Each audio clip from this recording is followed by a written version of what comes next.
นี่แมนวิธีที่ทานควรใส่หน้ากากของทาน ขั้นตอนที่ 1. ล้างมือของทานก่อนที่ทานจะใส่หน้ากากของทาน การล้างมือของทานจะยึดเชื้อโรคจากมือของทานผ่านไปใส่หน้ากากและหน้าของทาน ขั้นตอนที่ 2. ให้แน่ใจว่าหน้ากากของทานขึ้นสูงพอและปกคลุมดัง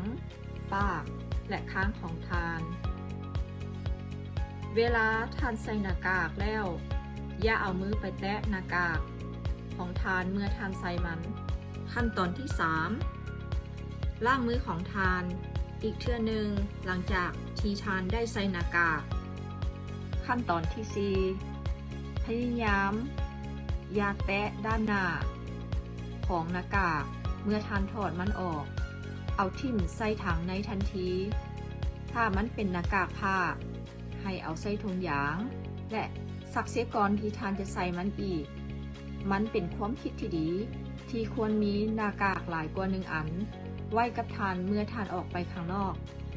ขั้นตอนที่ 5. ล้างมือทานอีกเทื่อหนึ่งหลังจากถอดหน้ากาก